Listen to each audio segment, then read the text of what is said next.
week's episode of our show has been sponsored by Fables 2, Pirates of the Ethereal Expanse. This second installment in the Fables franchise has you set sail into a magical ocean, taking up your pirate-themed campaign and going out on great adventures in this mystical, magical, almost space-like ocean. We were super excited by the trailer, and you should definitely check it out in the links below, because Pirates of the Ethereal Sea is an amazing blend of high piracy and high magic. I have tried to run several pirate-themed campaigns. I'm a big fan of them, and I gotta say the inspiration here is top-notch. I was really excited just watching the trailer and can't wait to see what's in store in these next upcoming chapters. Each fable is broken into 6 chapters, and you get a new adventure every month to download. They come with everything that you need to run it, including digital maps and tokens and tools. So whether you're playing in person or online, it's a perfect way to have a new campaign to play every 6 months. And this new Fables adventure is coming on July 1st, so it's not even that far away. So check the links below, watch the trailer. This is definitely one to keep your eyes on. Thanks so much to Fables 2 and Ghostfire Games for sponsoring this episode. Things like this help us do what we do here on YouTube. And now on to this week's episode. Greetings, my name is Monty Martin. And I'm Kelly McLaughlin. And we are the Dungeon Dudes. Welcome to our channel where we cover everything D&D, including advice for players and guides for game masters. We upload new videos on Tuesdays and Thursdays, so please subscribe to our channel so that you never miss an episode.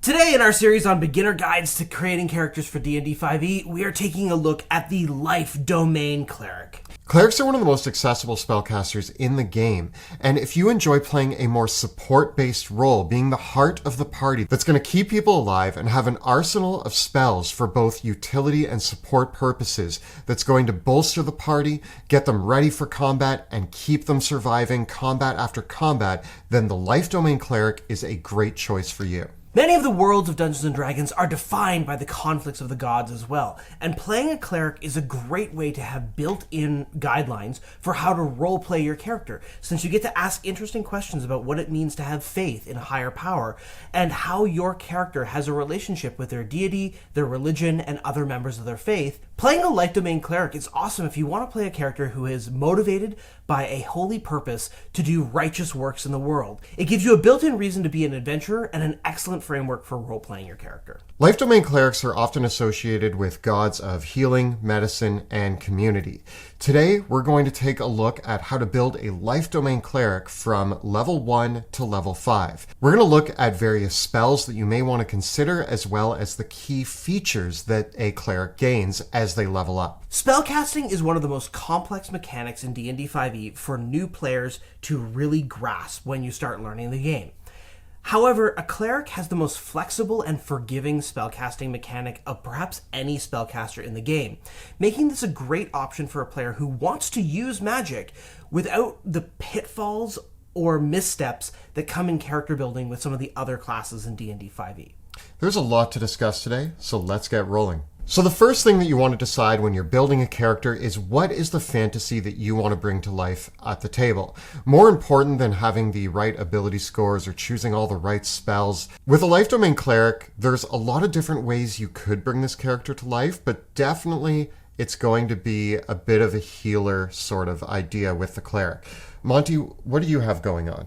For my character, I'm going to make a human acolyte who was raised within their faith. They felt a divine calling from a very young age, but now they have left the cloister and are out in the world to fulfill a holy mission. My character is going to be a dwarven soldier, a little bit of a different vibe here. I imagine that this dwarf was once a military expert who commanded a group of soldiers and found faith on the battlefield. And through their dedication to their god, they gained divine powers and were able to continue to be a leader for their people.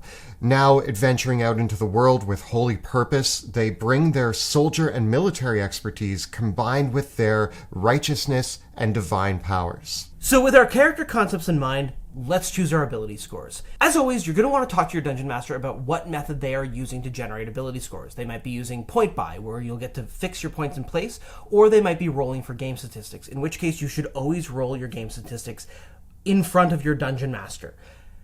In our case, we are going to use the standard default array of 15, 14, 13, 12, 10, 8. This is basically the average result from rolling the dice and gives us a good baseline for building our character. Now, clerics are a spellcaster, so whenever you play a spellcaster, one of the most important questions is which ability score is linked to your spellcasting. For clerics, it's wisdom. So both of us are going to give a 15, our highest ability score, to wisdom. Spellcasters have a reputation for being a little bit squishy, and while clerics are tougher than most other spellcasters, having a really good constitution score is vitally important because you may have to be making saving throws to maintain your spells, and of course, you can't heal anyone if you're the one dead. So I'm going to make my constitution score my next highest stat at 14. Now, just to make sure that our clerics can be up on the front lines if they need to, especially with a life domain, we want a strength of 13, because 13 is the minimum requirement in order to wear heavy armor. Beyond this, you can really assign your ability scores as you choose based on how you want to roleplay your character. I want my character to have a good charisma score because they are an emissary for their faith, an average intelligence, and this leaves me with my 8 having to be in my dexterity score, which isn't too bad because I'm going to wear heavy armor anyways, and I wasn't planning on sneaking around, and as a cleric, oftentimes it's not necessary for me to go first in combat because I'm going to want to be reacting to what my party members and my enemies are doing anyways. So I'm going to put my 8 in dexterity. Now, my character's a little bit more military-minded, so I imagine that he has some pretty decent intelligence. So I'm putting my 12 in intelligence. He can maneuver around the battlefield pretty well, so I'm putting a 10 in dexterity. However, he is a pretty gruff guy, and usually his words of wisdom are to rub some dirt in it, so I'm giving him an 8 in charisma. I'm going to play my character as a variant human. This allows me to assign 2 +1 bonuses to any 2 ability scores of my choice. So I'm going to boost my wisdom from 15 to 16 and my constitution from 14 to 15. As a hill dwarf, I'm going to be gaining a +2 to constitution and a +1 to wisdom. This makes both scores a 16, which gives me a +3 modifier. Now, I'm going to be a little bit tricky by playing a variant human here because I get to take a feat at first level. So I'm going to take the Resilient Constitution feat. This is going to give me an extra +1 bonus to my constitution score, also giving me a 16 constitution. And I also get proficiency in constitution saving throws, which is really important, I feel, for a cleric or for any spellcaster for that matter. I also get an additional skill proficiency, so I'm going to pick up perception. As a dwarf, I don't get to choose a feat, and I may not get that extra skill proficiency, but I get a lot of other dwarven aspects to add to my character. First of all, I have dark vision, so now I can see better in darkness. Could be pretty handy in some adventuring situations. Dwarven combat training and dwarven tool proficiencies, giving me a few more proficiencies in those categories. I also have dwarven resilience, which gives me advantage on saving throws against poison and resistance to poison damage. I also have stone cunning, which allows me to be able to analyze stonework and understand a bit more about it. And I have dwarven toughness. This grants me a +1 to my hit points right away and every time I level up as well. With our racial traits chosen, let's take a look at our skills and our background. Oftentimes, Kelly and I like to consider which skills we're going to get our proficiencies in alongside choosing what skills we gain from our background. These things kind of meld together. So as a cleric, we are able to choose 2 skills from history, insight, medicine, persuasion, and religion. I'm going to go with medicine and persuasion myself. Being a holy soldier, I imagine my character is very insightful and can read people really well, but also knows quite a bit about religion, so I'm going to go with those 2. I'm going to take the acolyte background because my character was raised within their faith. So I get insight and religion from that background. And I'm also going to write down the other background features, choose the other tool and language proficiencies that I gain, as well as write down the extra equipment that my background gives me too, which is going to include a holy symbol. So I'm going to have lots of holy symbols. Taking the soldier background, I'm going to gain athletics and intimidation, as well as some proficiency in some vehicles and some tokens from previous battles. At this point, we'll want to tally up our skill bonuses. Go down your character sheet, and as you find each of your skills, write down the ability score modifier that corresponds to that skill. If you chose proficiency in that skill, you're going to add your proficiency bonus to that to get the total skill modifier. For example, my character is proficient in the perception skill, so that's a +2 bonus, and I have a wisdom score of 16 with a +3 modifier. So in total, I'm going to write down that my perception bonus is +5. On the other hand, my persuasion modifier is +3 because I only have a +1 bonus from my charisma, adding to that +2 proficiency bonus. When tallying your hit points, the description of the class tells you what your hit die is. In the case of a cleric, it is a D8. We get the maximum hit points at first level, so that's going to be 8 right away, plus we get to add our Constitution modifier. For both of us, that's going to be an additional +3. Because I'm a hill dwarf, I get an additional +1 from Dwarven Toughness. That's going to put my character at 12 hit points and Monty's at 11. The next thing we're going to want to note down on our character sheet are our saving throws. Once again, this corresponds exactly to your ability score modifiers, but clerics are proficient in wisdom and charisma saving throws. So we're going to want to note that down.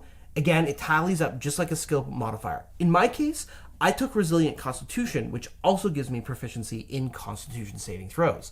So I have a +5 bonus to my Constitution saving throws, a +5 to my Wisdom, and a +3 to my Charisma. In Kelly's case, though, he only has a +3 to his Constitution saving throws because he doesn't have proficiency, the same +5 Wisdom modifier, and unfortunately, because you have a Charisma penalty, your Charisma saving throw bonus is only +1.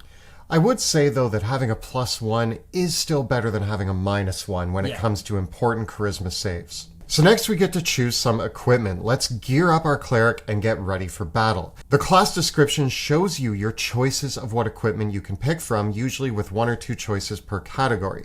To start, you get to have either a mace or a warhammer if you have proficiency in warhammers. Because I am a dwarf, I do have proficiency in warhammers, and I'm going to take one. Now, we can either choose scale mail, leather armor, or chainmail if we're proficient. We're going to skip ahead a little bit here and note that our subclass as a life domain cleric is going to give us proficiency in heavy armor, so we're both going to take that chainmail. We either get a light crossbow and 20 bolts or any simple weapon. Just in case I need to make a ranged attack, I'm going to take the crossbow. I don't know how much I'm going to be using it, but it could be important. We also get to choose between a priest pack or an explorer's pack. Being the gruff soldier, I'm going to go with the explorer's pack. Finally, we get to have a shield and a holy symbol. Our holy symbol will be used as the focus for casting our divine spells, and oftentimes this takes the form of something that you paint onto your shield, or even an amulet that you wear around your neck, or a symbol that you carry in your hand. You may want to be careful when you're equipping your character to decide if you're going to wear a shield or hold a weapon in your hand, or you want to hold your holy symbol, because you may need to change what you're carrying or using in the midst of combat, depending on whether you want to be making melee attacks with your weapon, which I don't think either of us are really going to want to do all that much, or holding your holy symbol to help cast your spells. Now you get to calculate your armor class. We're both wearing chainmail, and we now have a shield. Chainmail sets our AC to 16, and a shield adds an additional +2 to that, allowing both of us to have an AC of 18 right away at level 1. Which Not is bad. Amazing. Yeah. Amazing, especially considering we're basically a spellcaster. So clerics are a very unique class in that they get to choose their subclass right away at level 1. This is a big and character-defining decision to make right away. 2 clerics of different divine domains will end up feeling very different, even though they share a lot of common features between them. In this case, we're focusing on the life domain, and that's going to give us a few key features right off the bat. As we mentioned earlier, it gives us proficiency in heavy armor, which we're already taking advantage of with this amazing AC. But we get one other killer feature here as well. We gain a feature called Disciple of Life. This is one of the iconic features of a life domain cleric that makes them a better healer. Whenever you cast a spell of first level or higher that restores hit points to a creature, you can add a number of additional hit points equal to 2 plus the level of the spell. This means that all of our healing spells that we decide to use as a life domain cleric are going to be much more potent and useful at the table. The final thing that we're going to get as a life domain cleric are our domain spells. This is a set of spells, 2 per level from 1st to 5th level spells, that our character always has access to as long as we're high enough level to cast them. Because this feature intersects with our spellcasting mechanics, I think it's time that we discuss how spellcasting works as a cleric and decide on all the things that we're going to need to know as we build our cleric. Spellcasting can be a tricky mechanic to grasp or master if you're brand new to the games of D&D. And if you want to expand your knowledge by getting into all the gritty details on the nuances of how spellcasting works, we actually have a full video on how to do that. And you could check that video out right up over there. In addition, we've done many breakdowns of the cleric spell list in our previous videos, so if you want to deep dive into picking your spells as a cleric, check these videos out over here, but we will have some recommendations here as well. As a cleric, there are 6 key things that you need to know or decide on when you are setting up yourself as a spellcaster. The first thing that you need to know is your spell attack modifier and your spell saving throw DC. These are used whenever your spells call for you to make an attack roll or to force the target of your spell to make a saving throw. Your spell attack modifier is very easy to calculate. It's simply your proficiency bonus plus your wisdom modifier. So for us, our spell attack modifier is +5. When you're determining your spell saving throw DC, it is the same calculation, but adding an additional 8 to it. I like to imagine that it's because there are 8 schools of magic. This gives us a total of 13, so any enemy that has to make a saving throw against one of our spells has to make the saving throw determined by the spell we're casting and roll higher than a 13. You'll want to write down both these numbers and keep them on a prominent area of your character sheet because you're going to be referring to them all the time. Now, the next thing that we have to get a grasp on are our cantrips, our prepared spells, our domain spells, and our spell slots. So let's start with the easiest of these, and that's picking our cantrips. As a first level cleric, we get to know 3 cantrips. These are 0-level spells that we can cast at will. Whenever it's our turn, we can use these spells as much as we want, as many times as we want. There's nothing to keep track of when we're using them. Cantrips are going to be your go-to when you run out of spell slots or when you don't think it's appropriate to use one. Spell slots are a limited quantity, and so you need to pick the right times to use a spell slot to cast a spell. As you gain levels, you're going to get more and more spell slots, but cantrips are always a go-to. Right away at first level, you get to choose 3 cantrips. You're going to gain more as you level up, but to start, let's pick our first 3. For myself, I'm a big fan of the cantrip Toll the Dead. I always like to have one combat-focused damage-dealing cantrip. Toll the Dead I really like because it does a little bit of damage all the time, but if the enemy has already been wounded, I actually get to do more damage with that spell. On the other hand, I love radiant damage, so I'm going to choose Sacred Flame as my attack cantrip. Clerics have a couple different options for damage-dealing cantrips, and I think it's a good idea to choose at least one of them, but I would probably only take one right away. For myself, my other cantrips, I'm going to choose Guidance, and I'm going to choose Thaumaturgy. Thaumaturgy is just a fun role-playing spell that you can use in a lot of different ways to cause a variety of magical effects, and Guidance is a great little buff spell that you can use to increase the skill bonuses of your party members for a critical skill check. I'm also going to take Guidance because it is a great support feature for a cleric. And I'm also going to take Spare the Dying, playing the healer on the battlefield if I'm out of spell slots or just need to get somebody up quick or save somebody's life who might be on the verge of death. Spare the Dying is going to help me out. Cantrips can be a tough decision because once you choose your cantrips, you're locked into them. You will get a couple more as you level up, but if you do want to change your cantrips later, you're going to have to talk to your dungeon master about retraining options because they're not something that you can change once you've chosen them. So now let's move on to our actual leveled spells. There are 2 different features that we want to pay attention to. That's going to be our domain spells and our prepared spells. Domain spells are automatically added to the list of spells that we know. We don't need to train for them. They don't take away from the number of spells we can prepare. They're just always there and always available for us to use.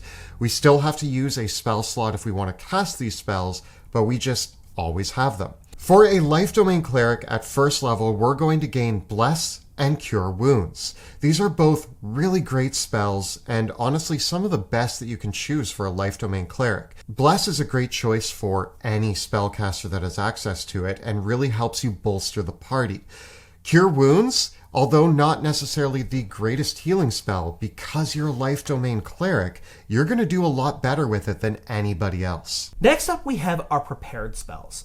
As a cleric, you get to choose a number of spells from the cleric spell list equal to your character level plus your wisdom modifier. So in our case, we're first level characters, so that's 1, and we have a wisdom modifier plus 3. So that's 4 spells total. Now, we get to choose any spell from the entire cleric spell list as long as it's of a level that we have spell slots for. We have 2 first level spell slots in this case.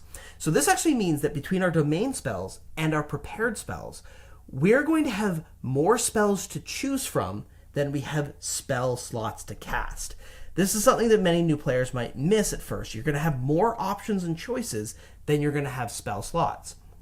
With those 2 spell slots that you have available, you could use them to cast Bless, twice in 2 different combat encounters. You could use them to cast Cure Wounds twice, or you could use them to cast any other combination of spells that you might cast, but you only get to use any 2 of them. You almost got to think of it as filtering things down. You have the massive Cleric spell list that you get to choose what you want to prepare, and then of those spells that you prepare, you only get to actually have the spell slots to cast 2 spells each day, at least at first level. As we level up, we're going to get way more spell slots. When I'm keeping track of my spells during play, what I like to do is I like to have a piece of paper in front of me where I draw circles that represent each of the spell slots that I have available. Whenever I cast a spell, I cross out one of those circles so that I can keep track of how many spell slots I have remaining. One of the great and accessible things about clerics as a spellcaster is that you have access to the entire list of cleric spells, and every time you take a long rest, you can swap out those spells for any other ones on the cleric spell list.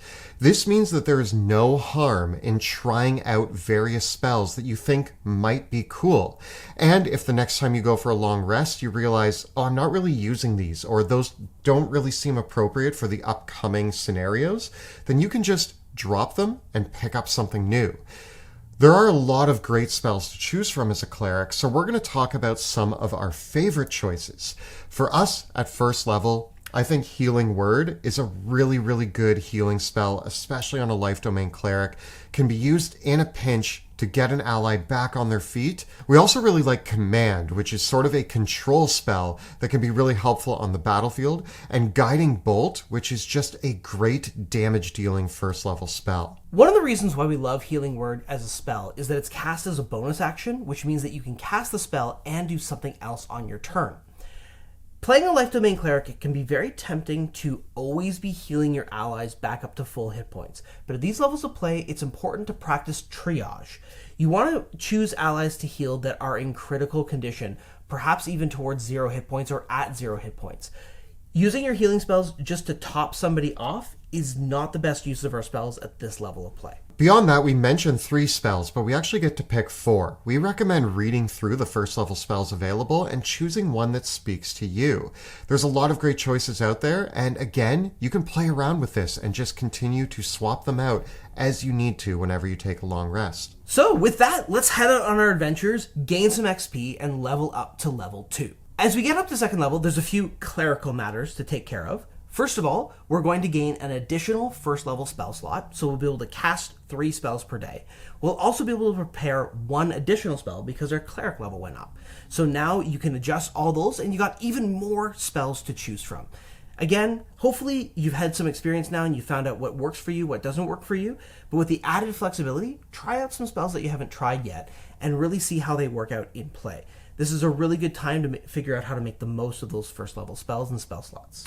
We're also, now that we've hit 2nd level, going to increase our hit points. For the purposes of this video, we're going to take the average number and just increase our hit points by that. Some DMs do like to use the average number, others want you to roll, in which case you'll roll a d8 and add your Constitution modifier.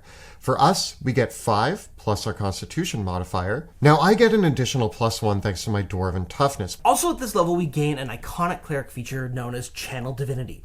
Channel Divinity is a power that you can use once, but that it comes back on a short rest. So during a long adventuring day, you might be able to use your Channel Divinity power several times. Every cleric has the option to use their Channel Divinity to turn the undead. They hold out their holy symbol and say, "Be gone, unholy creatures!" And those creatures have to make a saving throw, and if they fail, they start running away from you until they're attacked. This is an amazing power that can turn the tide of a battle against skeletons, zombies, or even more powerful undead creatures. But if you happen to find yourself not fighting undead, as a Life Domain Cleric, you get the Preserve Life Channel Divinity power. You can use this power instead of turn undead.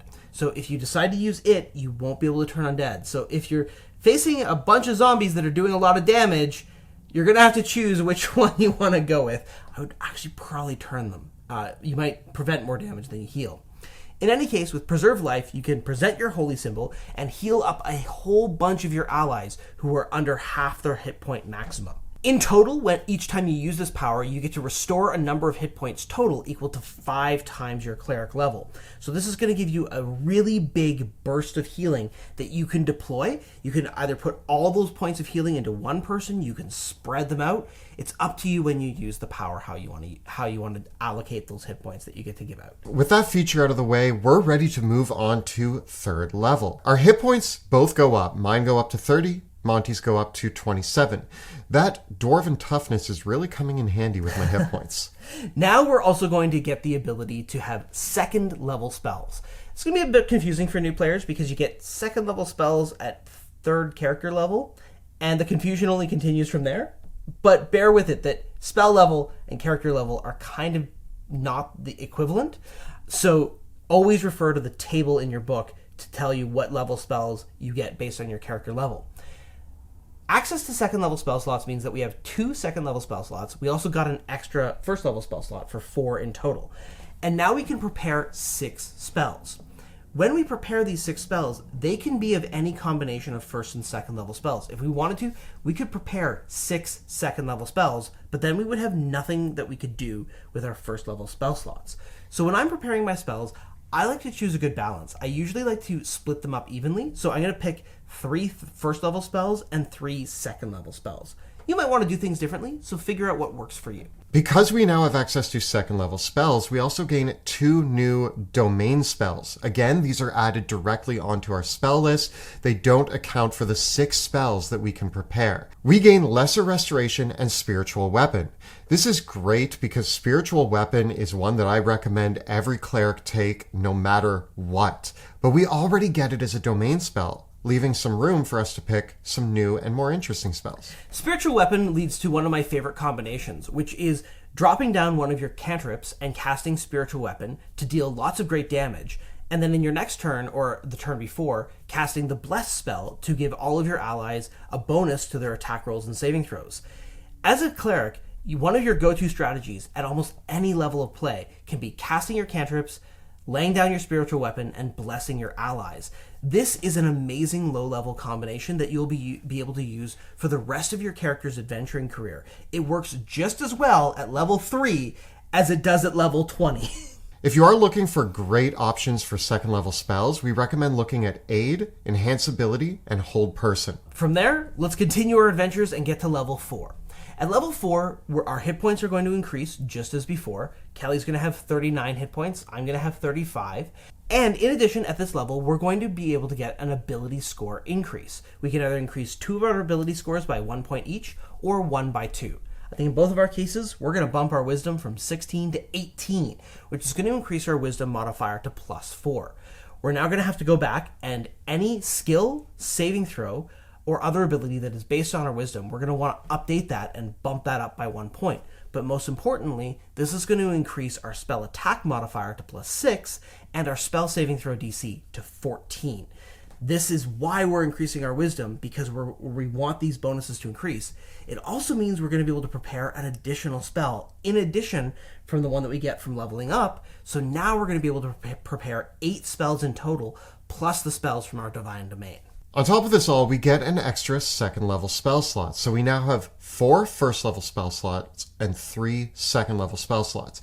Already, just at 4th level, we have a lot more availability for spellcasting, a lot of spells to choose from, and a lot of spell slots that we can use to help our allies or damage our enemies. And of course, we have our cantrips that we can always fall back to. In fact, at 4th level, we gain an extra cantrip. For myself, I imagine my character on the front lines a lot, so I'm going to take Word of Radiance. This is another damage-dealing cantrip that hurts everybody that I choose within 5 feet of me. If I get surrounded by enemies, it's going to be a great cantrip to rely on just to dish out some decent damage. Now, my human cleric doesn't have dark vision, and I have been stumbling around the dark, so I'm going to choose the light cantrip. I probably should have chose it earlier, but now it's going to come into play so I can light up the room if I need to have something to see by. Moving on to 5th level, our hit points go up to 43 for Monty and 48 for myself. But a really important thing that happens at 5th level is our proficiency bonus goes up. So now it's at a +3. Again, all the skills and saving throws that you are proficient in are going to go up by +1. And again, Our spell saving throw DC and spell attack modifier are also going to go up by 1. This is getting pretty powerful. Yeah, our spell attack bonus is now +7, and our spell save DC is now 15. So we got 2 boosts to that back to back over two levels, which is a pretty big increase. You'll really feel the difference now. But the real big feature we're going to get at this level are 3rd level spells. And 3rd level spells are some of the most powerful and unique spells in the entire game. We get 2 3rd level spell slots, and now we're going to be able to prepare 9 spells in total. So again, I like to take the strategy here where I pick 3 1st level spells to prepare, 3 2nd level spells to prepare, and 3 3rd level spells to prepare. And this is going to be in addition, once again, to the spells that we get from our Divine Domain, which are going to be the 2 1st level ones, the 2 2nd level ones, and now the new 2 3rd level ones, which are Beacon of Hope and Revivify. Revivify is amazing because this is basically your battlefield defibrillator. If one of your allies dies in combat, as long as you have the expensive material components, which is a couple hundred gold pieces of diamonds, you can run right up to them and bring them back to life. Having this ability with you all the time means you're going to want to make sure that you've always got some diamonds on you for it. Luckily, as a dwarf, I imagine my character likes to mine diamonds, so hopefully he has a good assortment of diamonds to choose from to bring his allies back to life. Now, for 3rd level spells, one of the greatest spells that I think that any cleric should choose is Spirit Guardians. Spirit Guardians summons a vortex of holy spirits that surround you, damage enemies that enter the area, and slows them down as well. On top of that, you get to choose who is affected by this spell, so your allies can all huddle up close to you and be protected by these angry spirits that are flying all around you. This is one of the best spells to choose and also makes the cleric a really decent damage dealer, which a lot of people undersell the value of how good a cleric can be at damage dealing. Most people see clerics as just a healer, and you are that. But with Spiritual Weapon and Spirit Guardians, you can now dish out really good damage turn over turn. But if you do want some amazing healing in your arsenal, you should check out Aura of Vitality. This spell was originally exclusive to Paladins, but it was added to the Cleric spell list in Tasha's Cauldron of Everything. Aura of Vitality, like Spirit Guardians, is a concentration spell, so you can't have them both running at the same time. But Aura Vitality allows you, while the spell's in effect, to use a bonus action to heal one of your allies for 2d6 points of damage. This benefits from your Disciple of Life feature, so they get 2d6 plus 5 damage healed round after round for an entire combat. Now, this spell is really useful to use in combat because it gives you a reliable source of healing, but if you cast it outside of battle, the spell lasts for 1 minute and you can use it round after round after round to heal up your entire party. On average, Aura of Vitality over its full 1 minute duration with a Life Domain Cleric of our level of play will heal an average of 120 hit points for a single 3rd level spell slot. That is more than enough to top up your entire party when you use it outside combat. So I really recommend using the spell in this way. Don't cast it necessarily in combat unless it's a very desperate battle, but if you cast it outside battle when you have at least 1 minute for it to have its full duration, you're basically going to patch up your entire party in one go. As a final feature at 5th level, we get Destroy Undead. This is a boost to our Turn Undead feature. So if we decide to use Turn Undead, if creatures that are a challenge rating of 1/2 or lower fail their saving throw, they are utterly destroyed. As you gain levels as a cleric, your ability to destroy undead increases the challenge rating threshold, meaning that the more powerful you are, the more powerful minions you can destroy with Destroy Undead. For a frame of reference, most skeletons and zombies are challenge rating 1/4 or worse, so if you are assaulted by a necromancer with a horde of zombies, you can simply pull out your holy symbol and render their entire legion of zombie soldiers to ashes. Beyond that, you should have the tools and knowledge necessary to continue to level up your cleric beyond 5th level. There's going to be a lot more amazing spells to choose from and some really cool features to look into. A Life Domain Cleric is both a great healer, a great support character, and with some of these great spell choices can be a decent damage dealer and frontline defense for your party.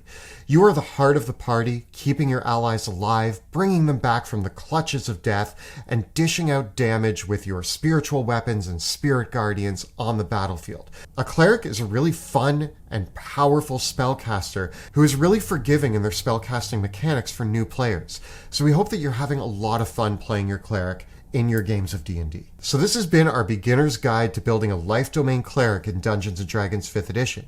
If you're playing a life domain cleric, tell us about how it's going in the comments below. The videos that we create on our channel are made possible thanks to the incredible generosity of our Patreon supporters.